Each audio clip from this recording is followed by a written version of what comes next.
Ahí estamos. Bueno, muy buenas tardes a todos, a todas.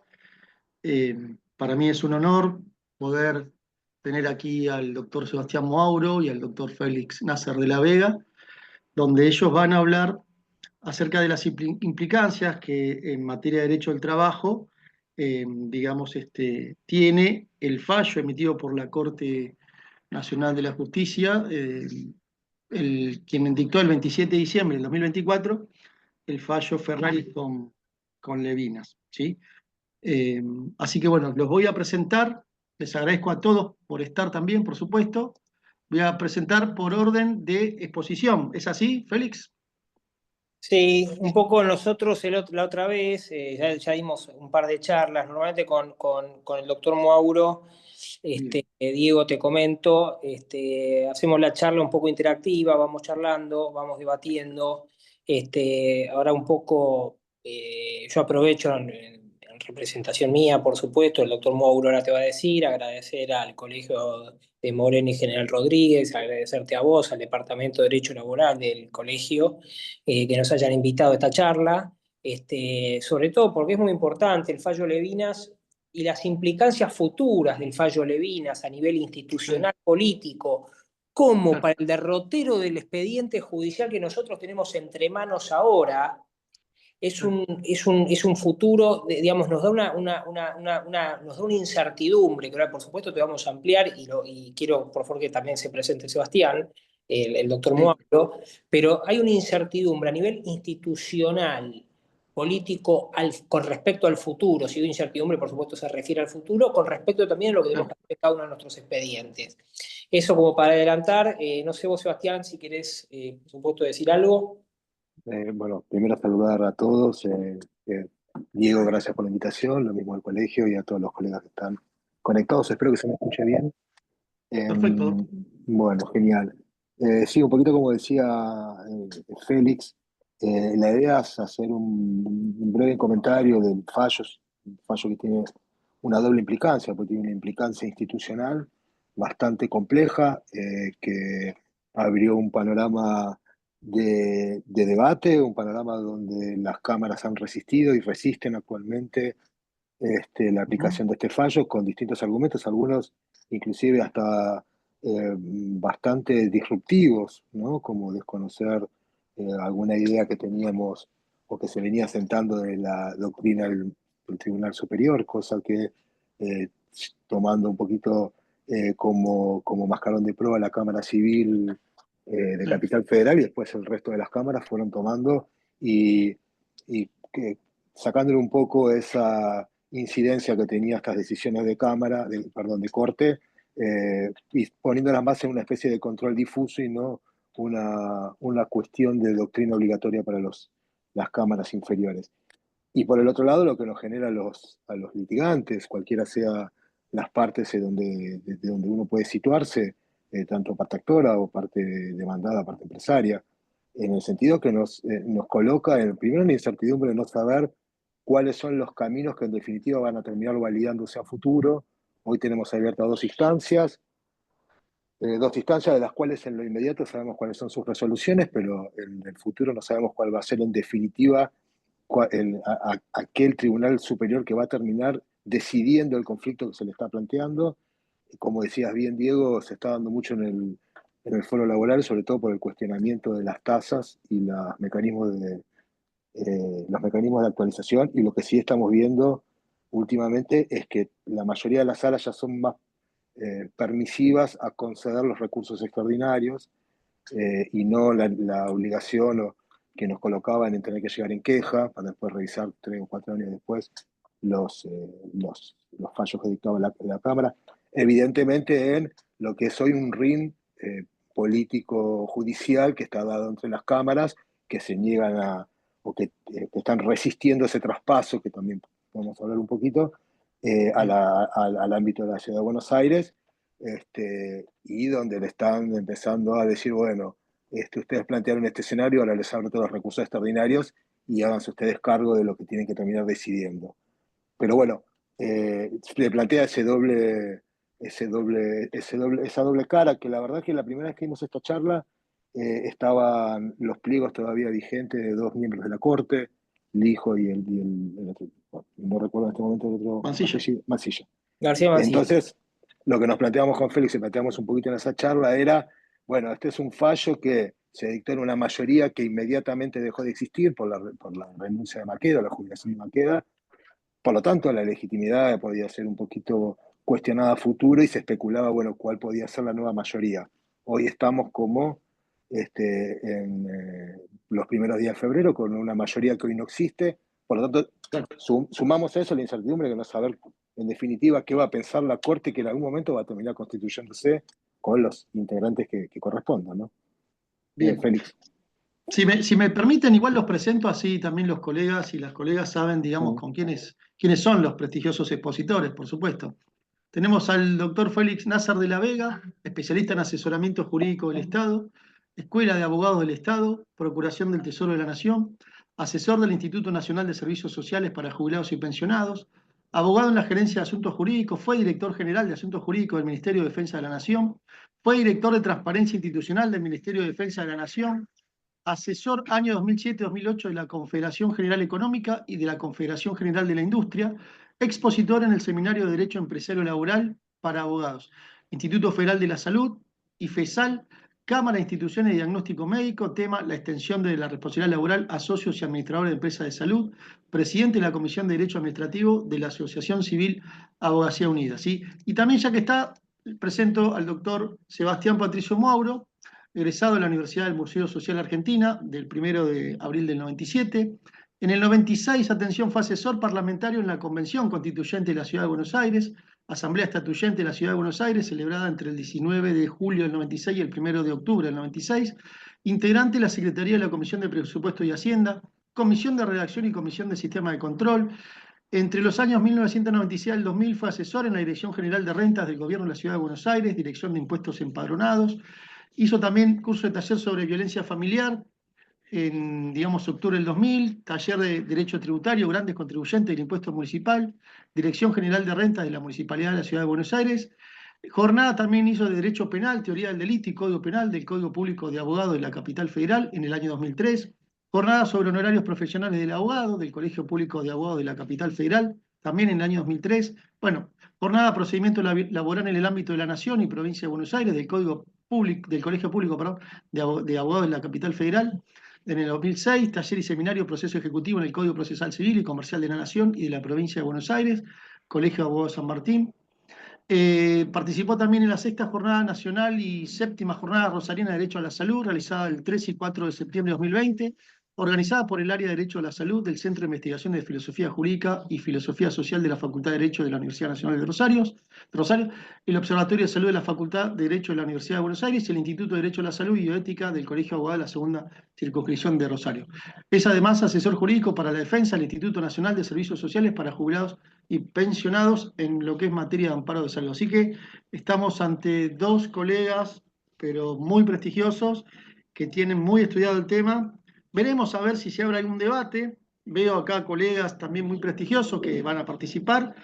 Así que los escuchamos y obviamente reitero el agradecimiento de estar aquí en esta que también es su casa, que es el Colegio de Abogados de Moreno y General Rodríguez.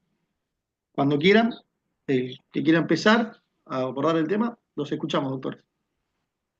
Bueno, un poco para arrancar con lo que está sabido, el fallo es el fallo Ferrari, digamos, acá es en base a una disputa de índole civil, es donde la Corte procede a una reconfiguración del esquema recursivo de la Ciudad Autónoma de Buenos Aires o de los juzgados nacionales que tienen sede en la Ciudad Autónoma de Buenos Aires. El fallo un poco, a ver, este caso es, no sé si todos lo conocen al periodista Levinas, pero Levinas también es un periodista que ha estado mucho hablando de política, ha estado en distintos programas, pero a su vez también es Marchand. Marchand son los que comercializan, venden y exponen obras de arte.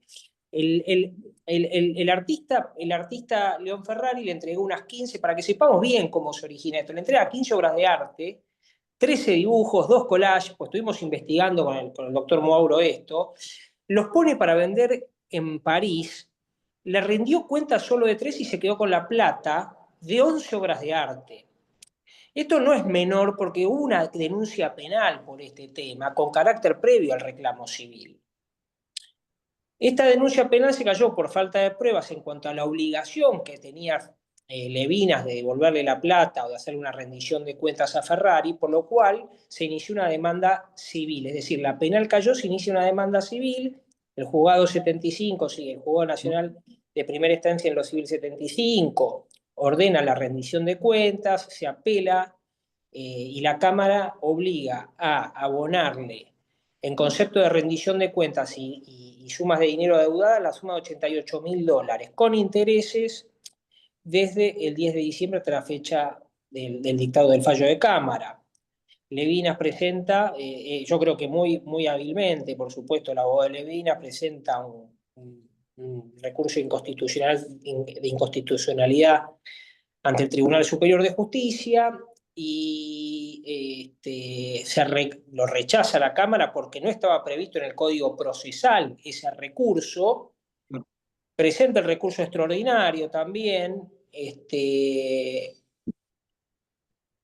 ¿Y qué pasa? El recurso extraordinario es rechazado por el artículo 14 de la Ley 48. El tema ahí es, después se rechaza el recurso y va en queja, digamos, va en queja Levinas y la Tribunal Superior de Justicia toma la causa. Hasta ahí llegamos. Por supuesto, en este caso hay un conflicto de competencia en el sentido de que ordena la remisión de la causa por oficio. Ahí es donde ocurre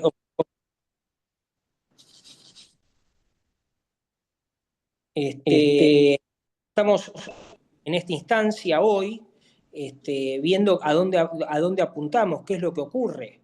¿Por qué? Porque todas las cámaras nacionales en lo civil, nacional, penal, comercial, laboral, lo que hicieron fue sacar distintos plenarios donde se opusieron y fustigaron el fallo Levinas diciendo que no correspondía. Especialmente la Cámara Laboral, que es lo que nos interesa, dice que conforme lo establece el artículo 155 de la ley 18.345, el único que rige supletoriamente, digamos, el régimen procedimental del fuero laboral, que solo los únicos recursos ante la Corte son los del 256 y 257 del Código Procesal Civil y Comercial de la Nación.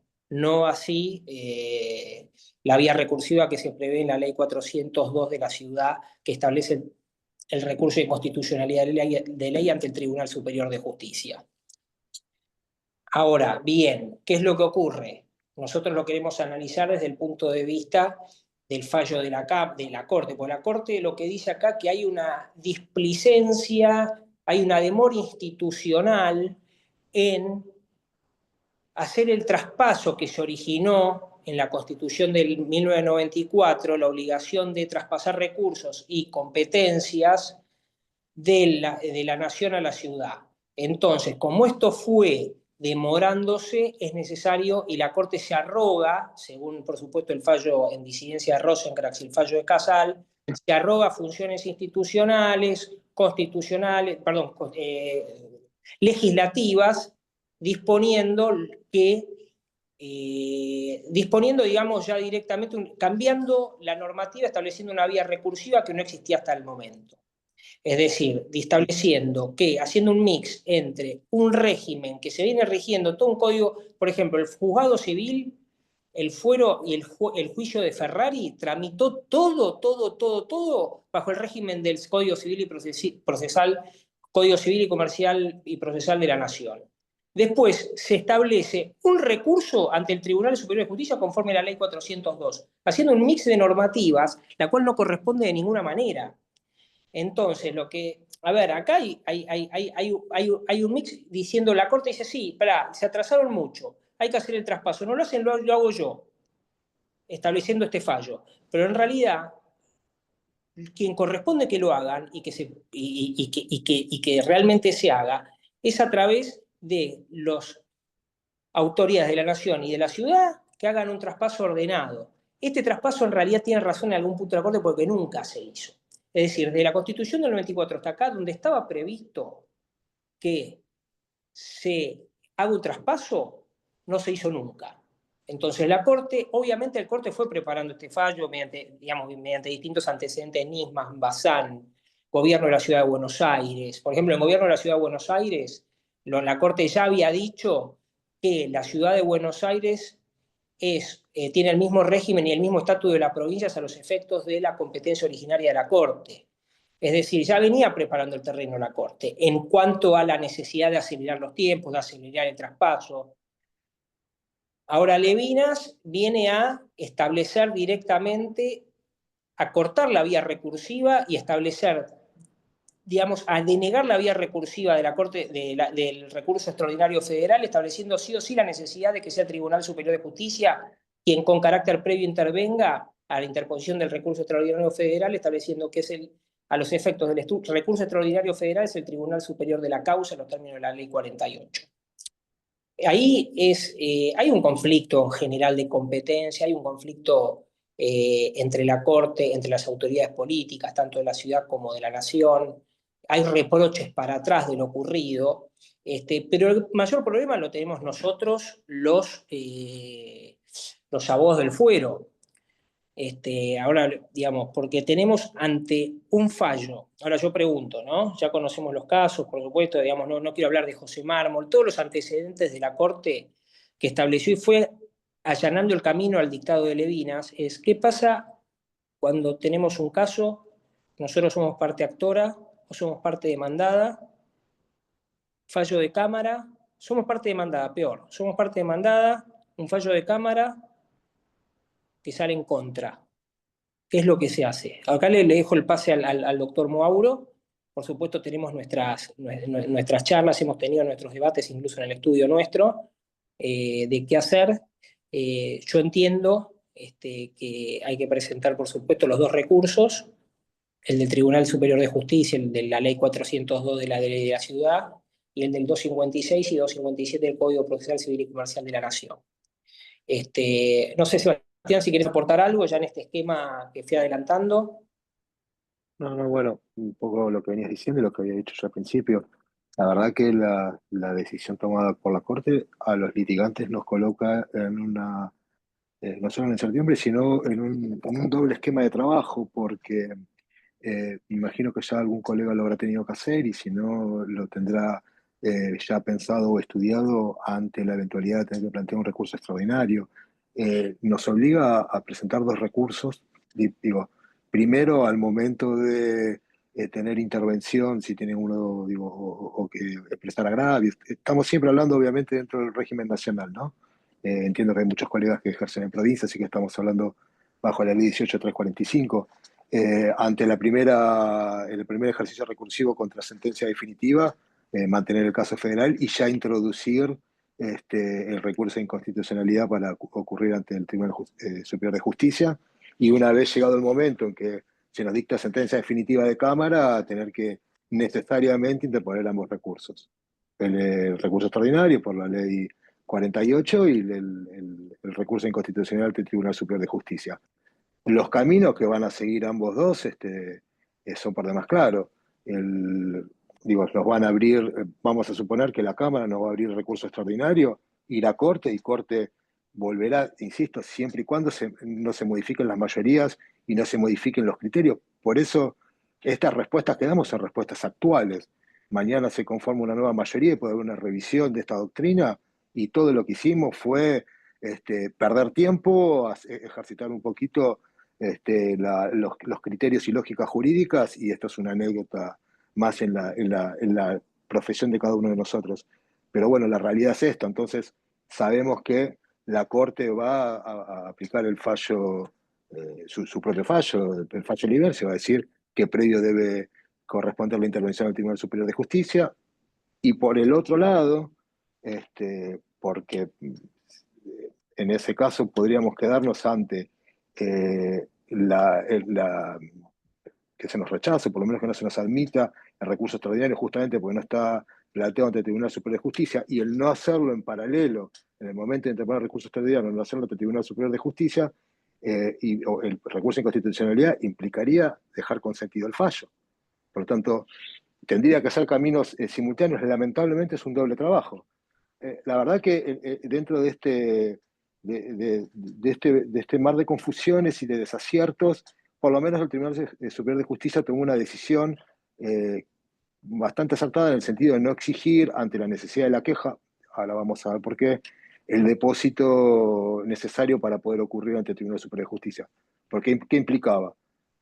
Uno tendría que agotar ante, vamos a suponer que la Cámara rechaza recurso extraordinario, uno tiene que ir en queja a la Corte Suprema y, no en el caso del trabajador, pero sí en el caso del empleador, tener que hacer el depósito de ley. Este mismo camino seguido al Tribunal Superior de Justicia implica un doble pago de un mismo depósito, porque tenía que volver a pagar ante la necesidad de plantear la queja ante el Tribunal Superior de Justicia. ¿Y esto por qué? Porque la Cámara Laboral, de la sala que tenga que intervenir, ante el planteo de recurso de inconstitucionalidad, lo que es lógico va a decir, no está contemplado en el ordenamiento procesal, por lo tanto no puedo admitir un recurso que es ajeno al procedimiento que me rige. ¿Eso qué nos obliga? A ir en queja al Tribunal Superior de Justicia, que es ahí ese detalle que yo mencionaba respecto del doble pago. Por lo tanto, eso implica un doble, porque digo, el Tribunal Superior de Justicia recepta la causa en queja y la sustancia. Por lo tanto, digo, tenemos dos expedientes abiertos en paralelo, de los cuales sabemos que uno no va a servir para nada, pero nos hace hacer un doble trabajo. Pero no tenemos otra posibilidad para salvar cualquier tipo de responsabilidad profesional. No podemos elegir o optar por una u otra vía creyendo que es digo, por lo menos es mi sugerencia y quizás algún colega tenga una contraria, pero para salvar responsabilidad profesional desde ya lo que corresponde es el ejercicio de ambas herramientas. Hoy en lo que estamos es en eso. Sabemos que la Cámara va a mantener esta postura en tanto y en cuanto como decía Félix, su decisión en pleno es, en tanto y en cuanto no se declare la inconstitucionalidad del artículo 155, son plenamente vigentes, no tengo otro, y en tanto y en cuanto no se hagan las adaptaciones o adecuaciones normativas, sigue vigente el Código Procesal Civil y Comercial, por lo tanto, no correspondería la aplicación del Código Procesal de la Ciudad de Buenos Aires. Digo, es un conflicto bastante complejo desde el punto de vista institucional. Digo, el fuero federal no lo tiene, si uno litiga en civil y comercial federal, contencioso administrativo federal, esto es anecdótico. Para los colegas que hacen o hacemos provincia, y estamos obligados siempre a pasar por la Suprema Corte de Justicia de la Provincia de Buenos Aires, también es anecdótico, pero para los que ejercen exclusivamente en el fuero ordinario de la Ciudad de Buenos Aires, hoy es toda una complejidad porque, digo, esto podría implicar, inclusive, sosteniendo la habilitación del Tribunal Superior de Justicia como instancia de revisión o como superior tribunal para poder volver operativo el artículo 14 de la Ley 48, una duplicidad del tiempo de espera de cualquier fallo a los fines de adquirir firmeza. ¿En qué sentido?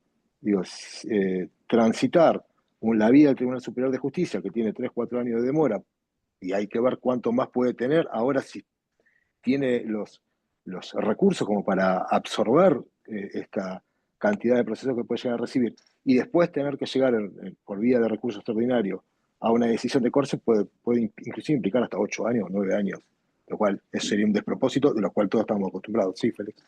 Sí, no, ahí estoy pensando que por supuesto esto como le pasa a todos los letrados en sus estudios o en las oficinas donde trabajen, incluso a los operadores jurídicos dentro de los juzgados. ¿Qué ocurre? Estoy pensando, tenemos una sentencia, porque siempre lo evaluamos y es bueno, porque esto es, digamos, más allá de los antecedentes que yo expliqué y lo quise hacer rápido por una cuestión de que ya todos conocemos los hechos de Levinas y demás, ¿qué ocurre? Nos presentamos los recursos extraordinarios. Estoy planteándolo y para charlarlo. Planteamos, puede ser que se rechace, tanto el REX es posible que perdón, el recurso extraordinario puede ser que se rechace. Digamos, supongamos que se rechaza porque normalmente los casos de derecho laboral que me han tocado, más allá de la coyuntura hoy donde se quieren abrir más los recursos extraordinarios, la Cámara Laboral normalmente rechaza porque son cuestiones de hecho y prueba, no están dentro del ámbito, es una cuestión federal. vas en recurso extraordinario, vas en queja ante la Corte te lo va a rechazar por levinas. Por la otra vía, estoy pensándolo, y como ejercicio de laboratorio, pero también es posible, presentamos el recurso ante el Tribunal Superior de Justicia, paralelamente lo fuimos presentando. Suponemos, digamos, que habiendo visto el antecedente de Levinas, el Tribunal Superior de Justicia lo acepta, recepta el fallo, perdón, recepta, hace lugar. La Cámara rechaza, perdón, la Cámara rechaza el recurso de inconstitucionalidad. Vamos en queja ante el Tribunal Superior de Justicia. El Tribunal Superior de Justicia acepta la queja. Por Levinas es muy posible que lo acepte. Yo estoy pensando, ¿qué ocurriría en ese caso? Se corre traslado y esperamos el fallo del Tribunal Superior de Justicia y ahí se estaría cumpliendo el plazo previsto, digamos, es decir, ahí eso es muy posible, yo estimo que eso es posible que ocurra. Es decir, Lo que pasa, el Tribunal Superior de Justicia es muy posible que se abra, pero la queja ante la Corte Suprema de Justicia es muy posible que se rechace por el mismo Levinas. Entonces ahí estamos en un conflicto. lo que pasa es que, a ver, hoy la única intervención que va a tener el Tribunal Superior de Justicia es la admisión de la queja y va a pedir el expediente de la Cámara, cosa que no se lo van a dar. Eh, y digo, Y por sí, otro lado, sí. Ah, perdón, no te escuché. no suspende tampoco. Entonces ahí es donde tenemos el mayor conflicto.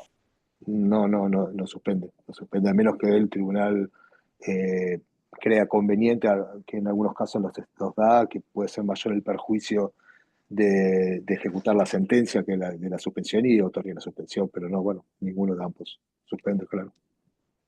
Bueno, por eso, entonces, acá, en definitiva, estamos en una situación donde, si se plantea el supuesto de que el Tribunal Superior de Justicia tome la causa por el recurso de queja presentado por el rechazo que, por supuesto, la Cámara Laboral va a disponer, la Cámara va a rechazar el recurso de inconstitucionalidad, ya lo ha hecho y lo va a seguir haciendo. Vamos en queja al Tribunal Superior de Justicia. Ahí se nos plantea un tema porque hay que ver qué resuelve el Tribunal Superior de Justicia. Porque el Tribunal Superior de Justicia lo puede tener ahí donde el doctor Mauro decía que lo puede tener 4 o 5 años y hay que ver qué resuelve, qué es lo que pasa con cualquier recurso extraordinario y con cualquier queja. Porque además puede pasar que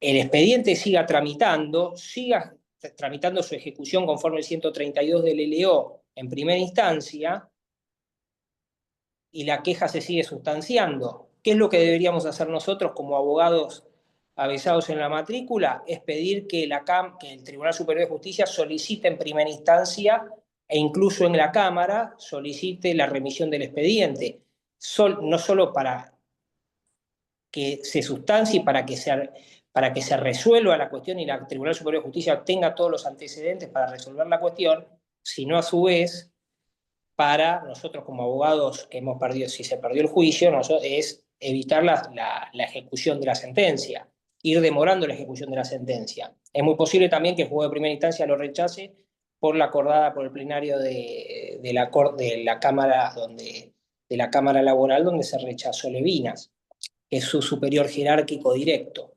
Por eso lo que estoy diciendo es que se plantea no solo en la institucionalidad un conflicto, sino también en el propio expediente judicial. En el propio devenir del expediente judicial puede ocurrir, digamos, va necesariamente e indefectiblemente vamos a tener un entorpecimiento del expediente y por supuesto de los derechos de los justiciables y de cualquier tipo de principio de seguridad jurídica. Más si tenemos en cuenta que, que hoy en día, como dijo el doctor Mauri, como ya todos sabemos, hoy ya no está más, digamos, hay 3 jueces de la Corte nada más, de los cuales no sabemos quiénes van a intervenir, quiénes van a asumir, si van a nombrar con jueces, ya toda la Asociación de Magistrados incluso fustigó Levinas, entonces si se nombran con jueces, los conjueces de las cámaras federales, ya todos se manifestaron, todos integran la comisión, la Asociación de Magistrados y todos fustigaron Levinas. Entonces, lo que intentamos explicar en este caso es que el conflicto es mayúsculo en los dos planos, en el plano institucional político y en el plano procesal. No sé un poco a ver qué opina. Lo que pasa que en la práctica, que es lo que vamos a ver y que es en definitiva lo que nos está afectando a todos, es, nos vamos a encontrar, y esto es una interpretación personal, pero es algo que empezamos a ver a partir de esta disputa que se está generando entre la Corte y las distintas cámaras, una mayor admisión de los recursos extraordinarios por las cámaras, ¿no? Diciendo, bueno, políticamente los obligo a jugar en el sentido de la doctrina que fijaron. Eso inevitablemente nos probó, digo, salvo que sean cuestiones que no sean federables claramente, pero hoy está, como estábamos hablando antes, está discutido si se aplica una tasa de interés, si se aplica una desactualización, digo, porque eso ya lleva a toda una discusión desde el punto de vista de materia federal y en materia de derechos constitucionales. Y ya solamente la apertura o la admisión del recurso extraordinario va a hacer que ese crédito laboral, y ahora estamos hablando desde el punto de vista del actor y del letrado que trabaja por la actora, es la imposibilidad de ejecutar ese crédito a 3 4 años, hasta que la Corte diga lo que sabemos que va a terminar diciendo, pero sabemos que después el pase entre todas las vocalías, si no dan intervención previa a la procuración, cosa que entiendo que resultaría innecesario, estamos hablando de 3 4 años, 3 años. Entonces se nos va a generar en los hechos una denegación de justicia, porque va a existir, digo, porque quedamos presos de una discusión y de una disputa política. Y por el otro lado tenemos la justicia de la Ciudad de Buenos Aires, que tiene ya aprobada las leyes de traspaso, digo, el nuevo Código Procesal Laboral de la Ciudad de Buenos Aires y la creación del Poder Judicial de la Ciudad Laboral de la Ciudad de Buenos Aires, frenado por una medida cautelar de un contencioso administrativo que en algún momento se va a terminar resolviendo. Entonces, esto va a implicar implica y se ve en este momento que es una lucha entre poderes políticos que no quieren ceder espacios de poder, claramente, con todas las argumentaciones constitucionales y legislativas que podamos encontrar en todos los fallos, porque en ambos fallos, tanto en la disidencia de Rosenkrantz como en el fallo de la mayoría, o en los votos de la mayoría, existen argumentos de los cuales ambos me convencen. No es que uno es, a mi criterio, absolutamente desacertado. Creo que ambos tienen cierta parte de razón. Y este es el problema cuando políticamente no se resuelven cuestiones que están fijadas por mandatos constitucionales y la justicia termina ocupando, a mi criterio, un lugar que no debería estar tomando. Porque eso afecta al ciudadano de a pie, afecta al abogado de la matrícula. No es que esto queda en la discusión doctrinaria que podemos tener una y 150 charlas viendo si la ley Cafiero cercenó derechos que por la Constitución estaban reconocidos en la Ciudad de Buenos Aires o no, si por los fallos que fue dictando la Corte, porque la Corte fue avisando en cuanto a las competencias, mire que esto va a pasar, y fue sentando una postura. La Ciudad de Buenos Aires no puede tener un estatus intermedio entre un municipio, una comuna y una provincia. Tiene que tener el estatus que la Constitución le dio. Pero más allá que haya avisado, terminó tomando una decisión que tiene más implicancias políticas en principio que jurídicas, porque esto se resuelve de manera política, por lo menos es a mi entender.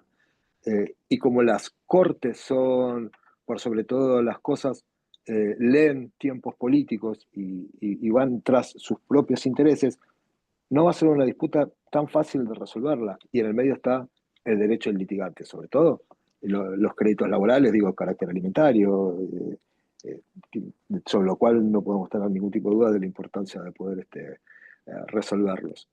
Pero bueno, volviendo más que nada a la parte práctica, podríamos hablar un poco más de los distintos postulados dogmáticos que fijó la Corte en los fallos, pero volviendo a lo que quizás más nos interesa, porque la verdad cuando que uno no va a hacer la aplicación de las distintas análisis que puede hacer sobre el fallo de la Corte al momento de fundar un recurso extraordinario, lo cierto es que hoy nos encontramos ante la necesidad de plantear esa doble vía, esa doble interposición de dos recursos, de constitucionalidad y de recurso extraordinario, en pos de tratar de la apertura de alguno de de alguna de las instancias, y por el otro lado, sujeto, si uno es quien no tiene interés en que esto pueda ir hasta a una revisión de máximo tribunal, quedar sujeto lamentablemente a la posibilidad de que se concedan los recursos y esperar a las resoluciones de la Corte del Tribunal Superior de Justicia. ¿Mm? Félix. Sí, acá un poco efectivamente digamos, los más perjudicados acá son los trabajadores. Esto está claro, porque vos le estás dando, incluso la parte, ahora viendo desde el punto de vista de abogados, digamos, a ver, uno en la profesión, pues ser, por supuesto, es una obviedad, aparte actor, aparte demandada, atender empresas. Pero si uno atiende al trabajador, es verdad que le estás dando la parte demandada con la apertura de la queja ante el Tribunal Superior de Justicia, que yo me animo a decir que siempre lo va a dar. El Tribunal Superior de Justicia, en este caso, ante una demanda ante una demanda favorable para el trabajador, en cualquiera de las salas de la Cámara Nacional de Apelaciones del Trabajo, presentada la queja, el Tribunal Superior de Justicia va a abrir la instancia. Y lo que resuelva a los efectos de Levina va a ser el Tribunal Superior de la causa y todavía le queda la instancia del recurso extraordinario federal. Entonces, si nosotros hacemos si intentamos hacer una conclusión del caso en este supuesto, digamos, sabemos que, como decía el doctor Moauro, se ve perjudicado, quien se ve perjudicado siempre con estas cuestiones son la parte trabajadora, como va a ocurrir también, y me animo a decir, porque también esto es un guiño. Yo lo veo como un niño y creo que todos somos abogados en la matrícula ya hace mucho, algunos más jóvenes, otros con más años. Esto es un guiño para el nuevo fuero laboral de la provincia, de la capital federal.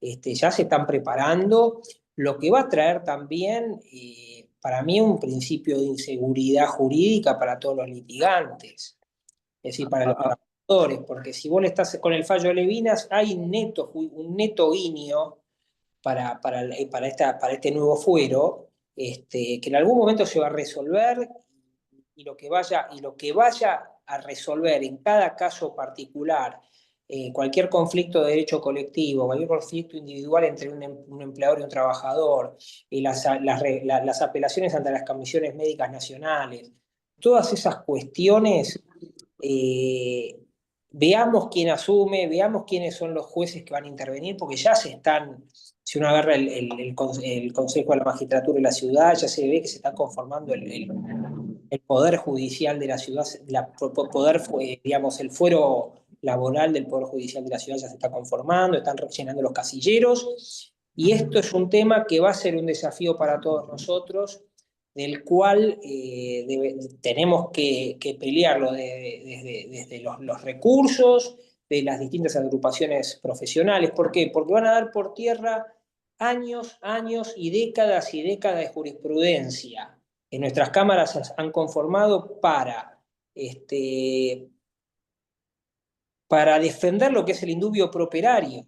Acá es lo que a mí me preocupa en este punto y en cuanto a este fuero refiere. El indubio properario con Levinas para mí me genera alguna preocupación, porque netamente, es decir, con esta autonomía ya dispuesta por la Corte de la Ciudad Autónoma de Buenos Aires, ya puesta de facto, de facto no, pero bueno, lo hace sin ningún tipo de regulación legal plasmable, solo con alguna reseña de la Constitución, pero no hay una obligación ni es competente para establecer, como lo dice Rosengrantz y lo dice Casal en su fallo, sin ningún tipo de derecho para intervenir en cuestiones políticas.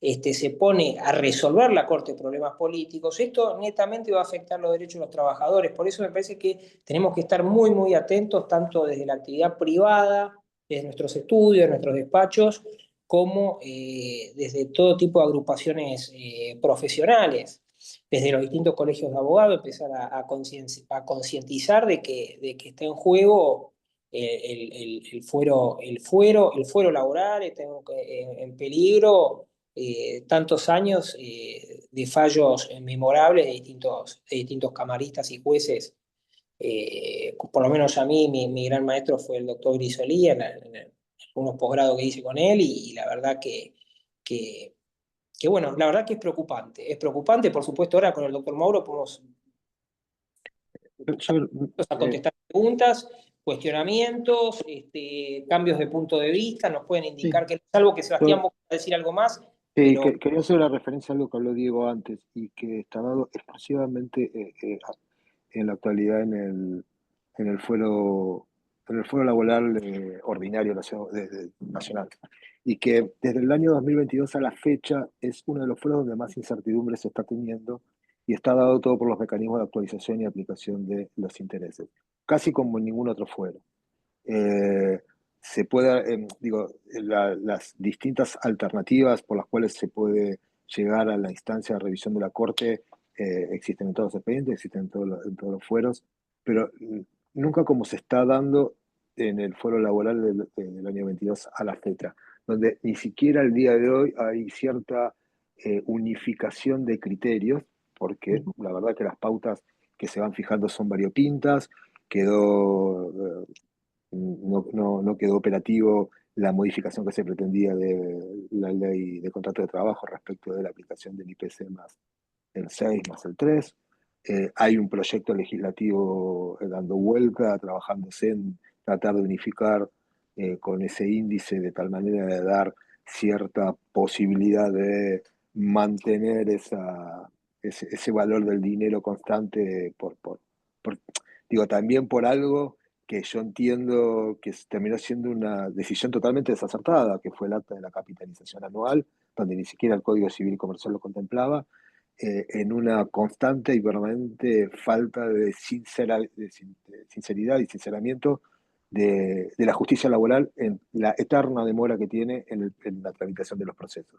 Porque, digo, si hay un factor que ayuda, sobre todo en épocas inflacionarias, a la depreciación del crédito del trabajador, son los eternos plazos de la mayoría de los juzgados o de las salas. Después podrán tener dificultades de recursos y bueno, todo es entendible, pero nosotros estamos de este lado del mostrador, a nosotros nos llama el cliente permanentemente diciendo, doctor, hace 5 años que estamos con el juicio y recién estamos por tener la primera audiencia testimonial y puedo dar, creo que es necesario, todos ejercemos, infinidad de ejemplos que tengo en el estudio de que eso está sucediendo. Eh, por eso digo, aún hoy tenemos juzgado de primera instancia donde aplican la tasa de interés del acta 26.000 y pico con una sola capitalización. Tenemos, a mí me ha tocado una queja que me la han admitido sobre un fallo que aplicaba la actualización anual para volver a sala para que dicte un nuevo fallo que va a aplicar el IPC más 6 o IPC más 3 y vamos a volver otra vez contra la Corte, porque en este caso en este caso me toca del lado del empleador, vamos obviamente a recurrir ese mecanismo de actualización, porque inclusive es un mecanismo que está prohibido por la ley. La verdad, digo, hoy estamos en un momento donde nadie termina sabiendo y en la dificultad profesional de decirle a una empresa, a un empleador, conviene o no conviene arreglar, por cuánto te sale. La verdad que en juicios que antes del acta del 2022 tenía uno una previsión de cuánto podía ser y de golpe era 4, 5, 6 veces más.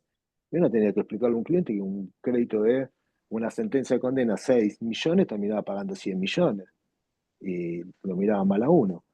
Eh, Digo, y toda esta incertidumbre, esta dificultad que planteó, que instauró el fuero nacional, yo creo que con muy poco criterio, hoy se ve replicado en esta dificultad, en que todos terminan abriendo, porque todo es materia en definitiva, la ley laboral es derecho común, no es tan fácil de llegar a la corte por un tema de un conflicto de una relación de trabajo individual.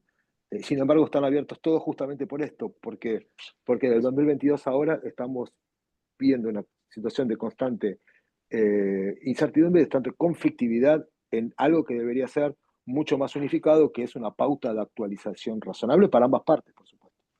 Eso era algo que quería aportar. sí. Sí, yo, perdón, también veo que si se da esto de que termina concluyendo que la justicia de la ciudad es la que tiene que entender en todo lo que es materia, por ejemplo, laboral, supongamos, por supuesto después serán civil, en penal. Creo que se están analizando la posibilidad de abrir 10 juzgados, cuando a través de, digamos, los juzgados nacionales tenemos 80 y no alcanza, y 3 salas. Esa es una cuestión, ¿no? Que bueno, seguramente después pretenderán solucionarla. Pero después la otra es, ¿qué hubiese pasado? Quizá hubiese, yo que hago parte, generalmente parte de actora, ¿qué hubiese pasado por ahí si en vez de actuar la Corte Federal hubiese actuado el Superior Tribunal en cuestiones de intereses? Recuerden ustedes Bonet, bueno, García, con Ugof, el caso G de alimentos, bueno, Paterer y demás, ¿no? Donde se plantea, bueno, tema de intereses, que en realidad no está contemplada a través de la ley 48. Eh, ¿Hubiese el superior tribunal dicho, no, esto es materia de intereses, directamente se rechaza y que la Cámara, digamos, que quede en lo que la Cámara ha señalado? No sé, otra cosa es también pienso, un poco siguiendo así el lineamiento que decía Félix, supongamos que tenemos una sentencia, por supuesto no firme de Cámara, entonces ya disciplinadamente, sabiendo que está este fallo León con Levinas, perdón, León Ferrari con Levinas, digo, bueno, no voy a la Corte Federal, voy al superior, eh, sabiendo que la Cámara me va a rechazar porque, ¿no? Entonces voy a tener que ir en queja. Y después, tras la sentencia del superior, podré ir a hacer el caminito a la Corte, o bueno, queja, o sea, ante un extraordinario me rechaza, supongamos, el superior, y ahí me voy en queja ante la Corte. Ese sería un poco el camino más, porque el otro de ir directamente a la Corte, no sé si la Corte baja al Superior Tribunal o no lo concede y listo. Imagino que debe ser esta segunda situación, ¿verdad? O sea, dice, no, no, mal concedido, listo, chao. Y si no fui en el tiempo del plazo correspondiente al Superior Tribunal, Te quedaste afuera. me quedé afuera. Lo que pasa es que también en esa, que es un poquito lo que venimos hablando respecto de la incertidumbre, que es la materia o Claro, el vector que está corriéndonos a todos, en una conformación, vamos a suponer que hay una posibilidad de nombrar 2 ministros más de Corte. En una nueva claro. conformación de Corte. Yo no recurrí ante la Corte Suprema de Justicia, la Corte Suprema de Justicia dice, no, bueno, reviso mi propia doctrina y en realidad no voy a decir que van a decir estamos equivocados, pues eso no lo van a hacer nunca, pero armarán algún artificio Una nueva dogmático reformulación, claro, y me claro, quedé afuera también digo, y fui por el Tribunal Superior de Justicia, realmente el Tribunal Superior de Justicia, o una adecuación normativa, no sé, claro. la verdad que habría que analizar un poco mejor, pero me resulta más fácil el ejemplo de nuevos ministros, teniendo en cuenta que es una mayoría ficticia la de ese fallo, puede Sí, ser una mayoría que hoy no existe. Digo, si de 3 ministros de Corte, 2 opinan a favor de la tesitura hasta que fijaron en Levinas y uno dice que no, ya no tenemos mayoría. claro. Entonces digo, esa es la incertidumbre. Digo, y cuál se podría ser el reproche profesional que nos haríamos o que nos podrían hacer? Quizás dentro de 2 meses tenemos la misma charla y coincida en cierto por ciento con tu opinión, Diego. Pero la verdad que, como decía antes, cuando dimos la primera charla estaban los pliegos de los ministros. Sí, Bueno, en 2 meses más o menos 3 tendríamos más claridad. Ahora no tenemos ni siquiera los ministros. Entonces cada vez estamos más confusos, más que más claros. Eso es hoy con lo que yo me encuentro, el por qué diría, bueno, y yo por las dudas tiro los dos y después veo qué pasa.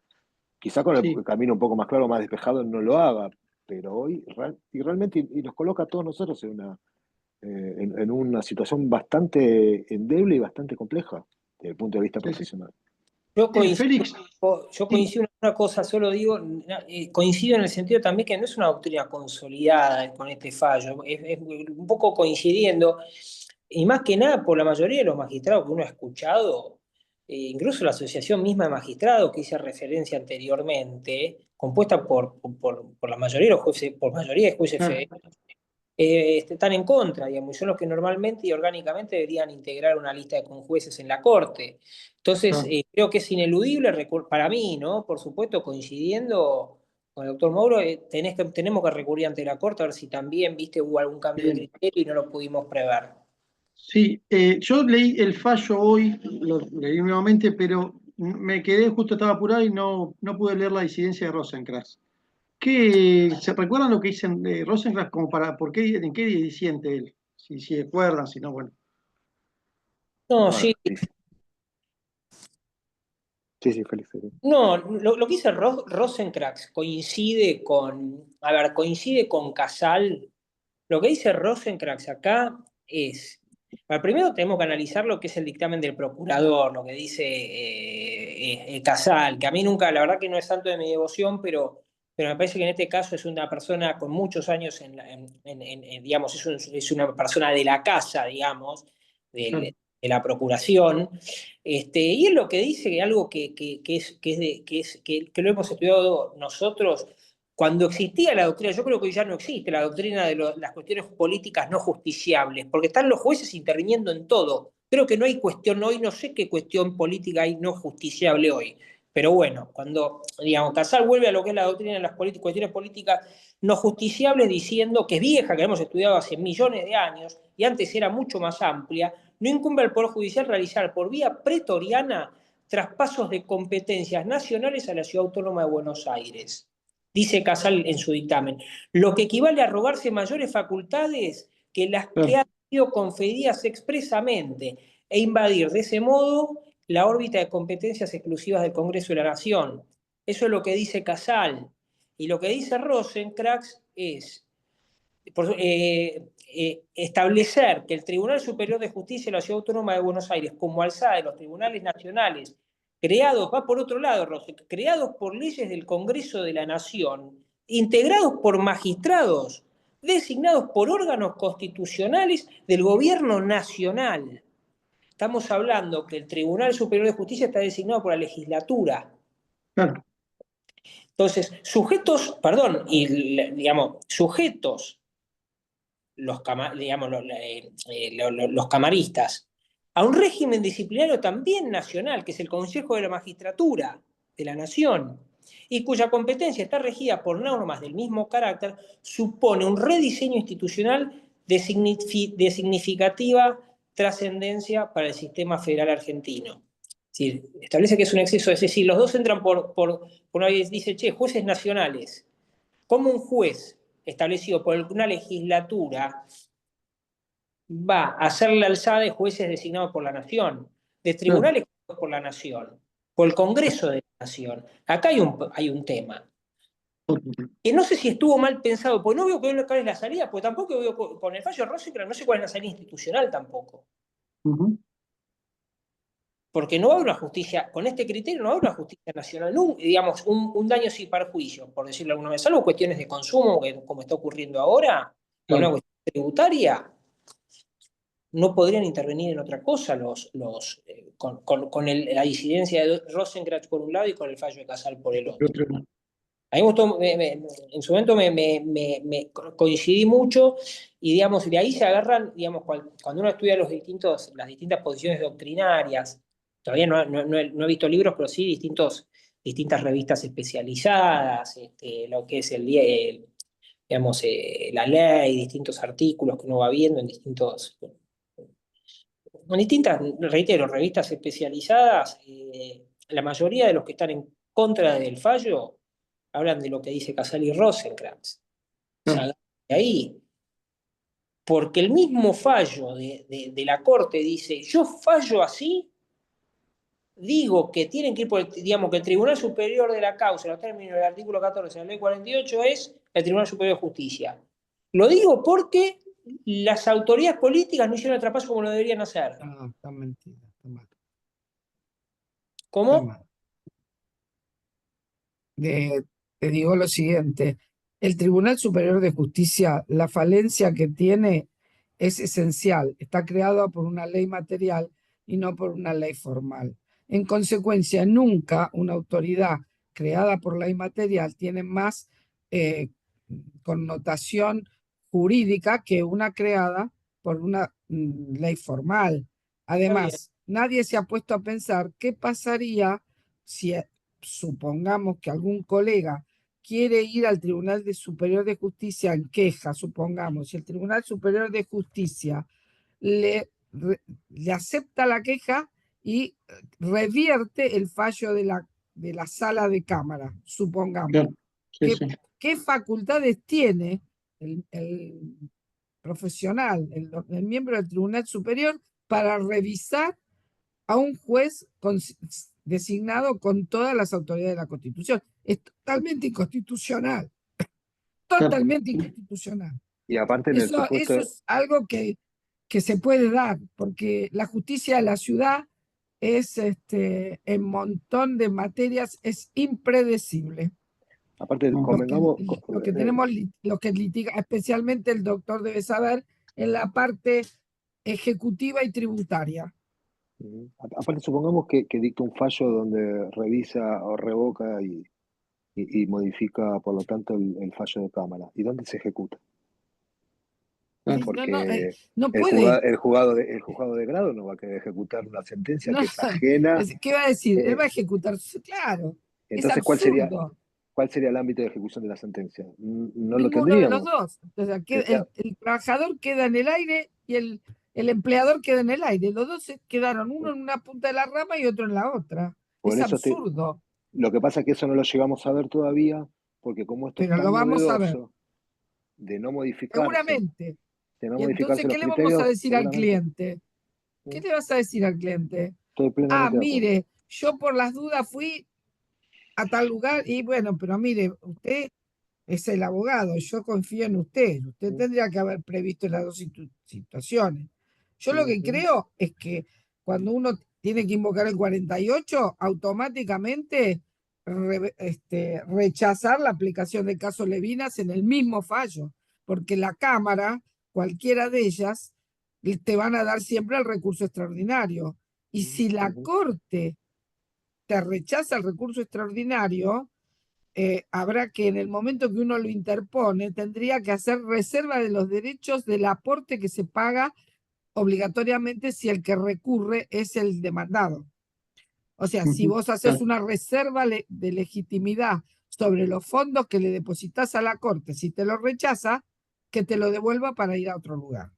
Porque Bien. tampoco tiene derecho la Corte, si no admite. Una cosa es no lo admite por temas formales o demás, pero otro es que no lo admite porque su propia doctrina, que además está cuestionada en todos los fueros, no tendría por qué tener derecho a quedarse con el dinero de quien tiene que pagarlo.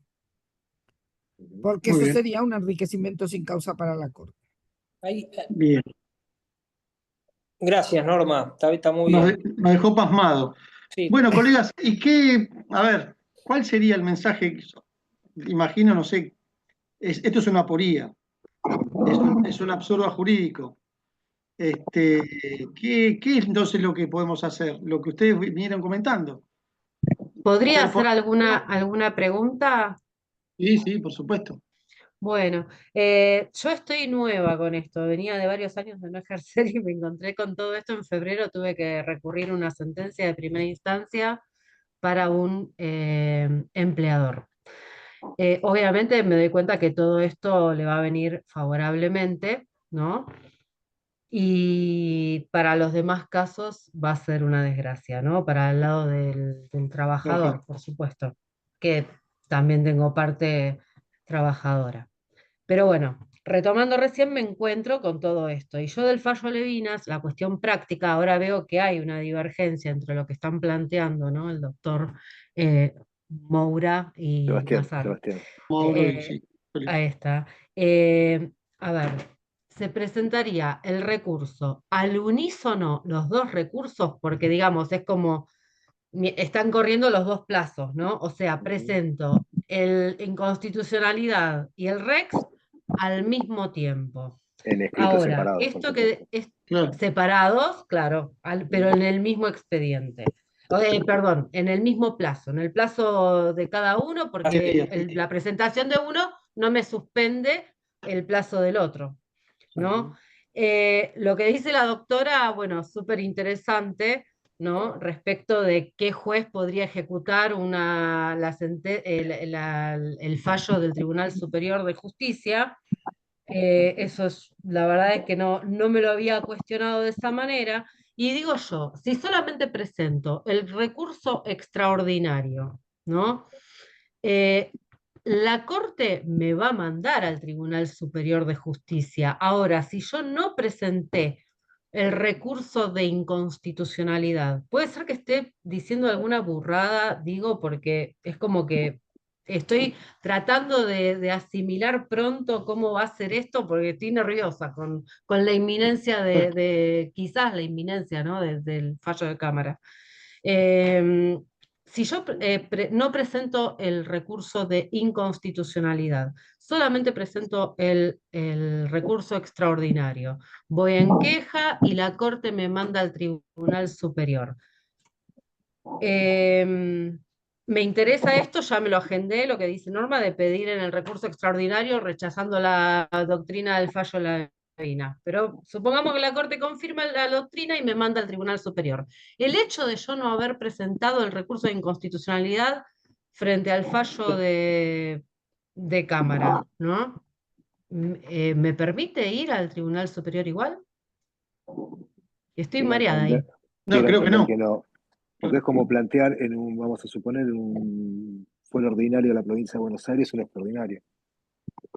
Y te van a O, decir, no, eso tendrías que, previo a haber articulado el recurso que corresponda en el ámbito local para poder agotar esa instancia del O Tribunal sea, que Superior. sí o sí presento el recurso de inconstitucionalidad y el recurso extraordinario. A mi Y criterio sí, sí, sí, sí. pero es Sí, por sí, la no, lógica no que se te digo. puede. La Corte, a la Corte lo que le estás proponiendo, o la Cámara en realidad, lo que le estás Mm, proponiendo es la apertura de un recurso determinado y no tiene las facultades para subsanar la deficiencia recursiva.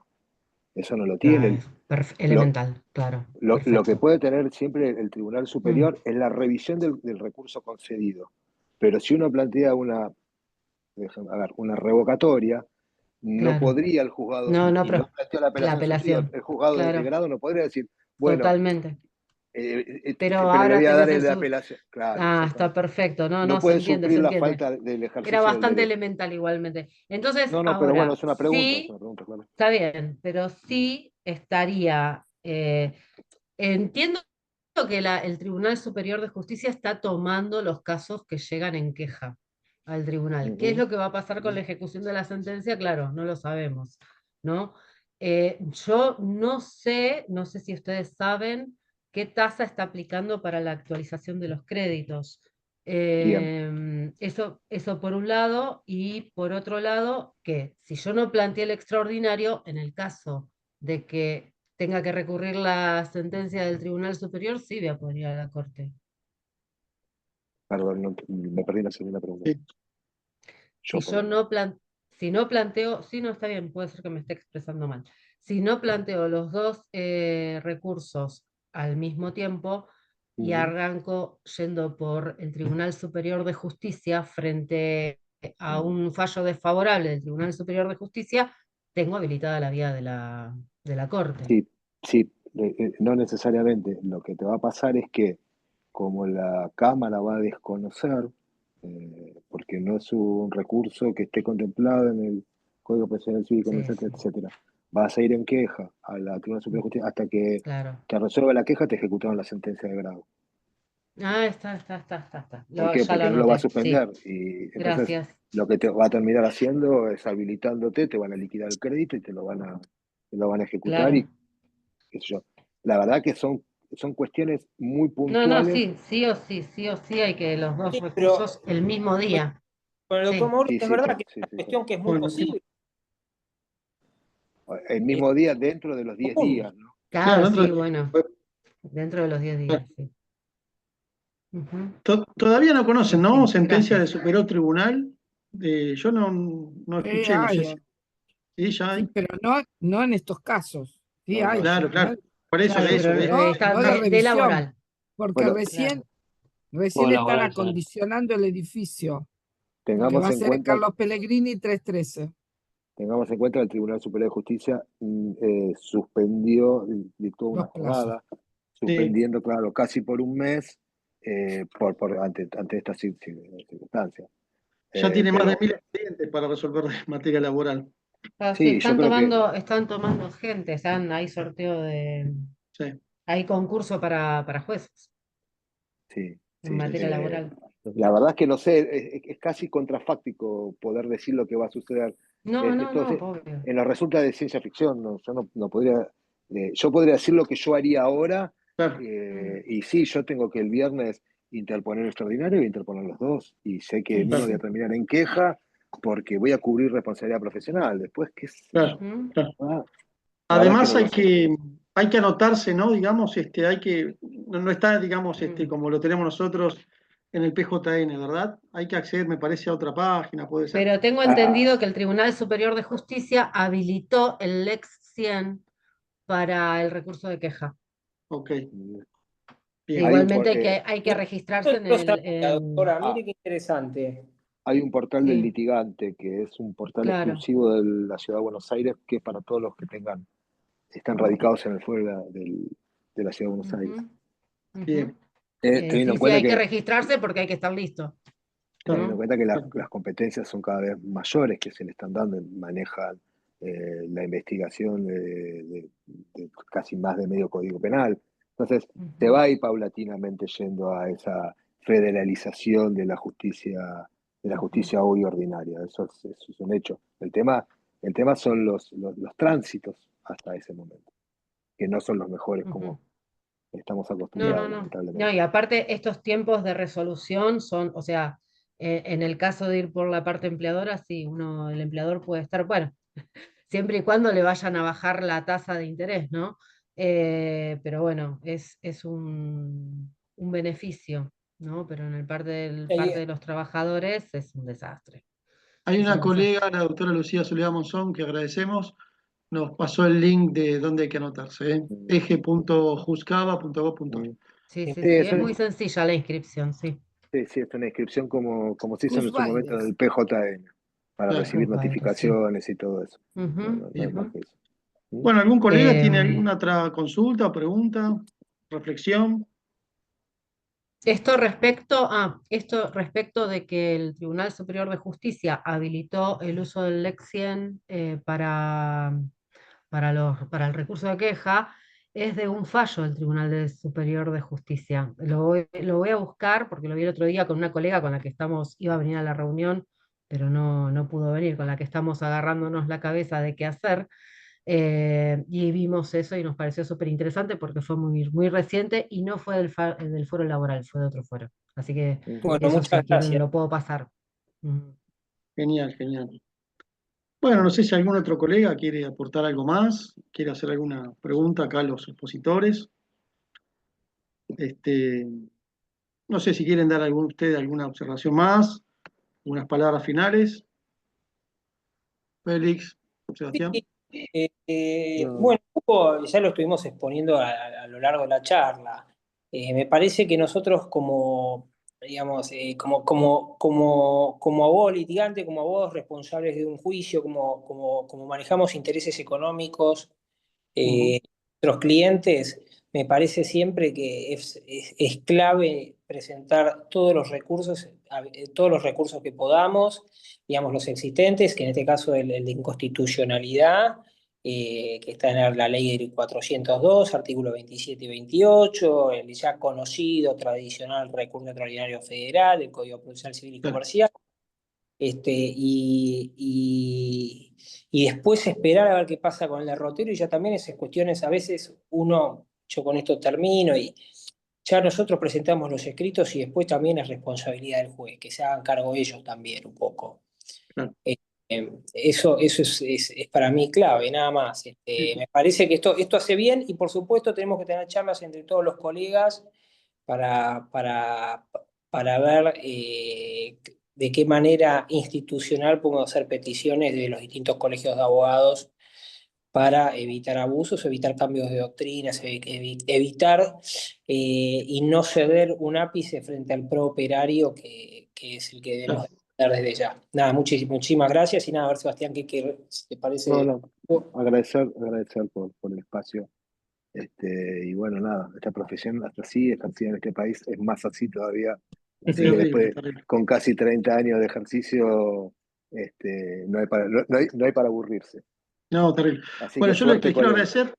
Igual una última preguntita. ¿Tiene la misma formalidad, si saben, ¿no? la interposición ante el Superior Tribunal que en un recurso ante la Corte Federal, o sea, de 40 páginas, como 40 carillas, como límite máximo, 26. Es mucho más flexible. No hay Mucho más flexible. acordada como la Corte. No, Bueno, perdón, eso es hay una importante. ley para el recurso de Sí, sí. inconstitucionalidad, hay una ley de la ciudad. Pero es Sí, mucho pero- más flexible que el Claro. recurso extraordinario. Sí, tiene Pero más tiene sus es más requisitos. flexibilidad, pero tiene sus connotaciones. Lo rechazan Sí, sí, sí. por una coma, te lo rechazan. Mirá vos. Claro, Ojo, ¿eh? sí, lo que no hay es Ojo. una acordada como esa que tiene que tener tantos renglones, tantas páginas y toda esa Claro. historia. No, Eso la no, cantidad de eso hojas no ¿Cuál es- específico? no hay volumen, no hay volumen. pero hay ciertas pautas. Eso sí, Buenísimo. por supuesto. Bueno, colegas, la Bueno, verdad, muchas gracias. Sebastián, Félix, para mí ha sido un honor, un placer también, digamos, a las también. colegas que han colaborado, que han participado, que han aportado, y a todos y a todas por estar. Así que, bueno, desde ya el Instituto de Derecho del Trabajo les agradece, bueno, y Disposición siempre estamos. ¿cómo? Estamos a disposición siempre desde ya. Bueno, muchas gracias. Sí. Y nos vemos Muchas también en gracias. Abogacía Unida, ya que está, le decimos, ¿no? Por Los tres somos de Abogacía Unida y de FEJA, pero bueno, nada. Vamos a tener que seguir estudiando, como decía el gran Couture, y parece que cada vez más, che, porque es una cosa. Hoy estuve con varios médicos hablando por un tema de X, y le digo, yo la verdad que en mi próxima vida voy a querer ser médico. Me dice, no te creas, y si ellos son la nuestra, ¿no? Nuestra profesión, la pucha. Parece que tenemos que volver a estudiar.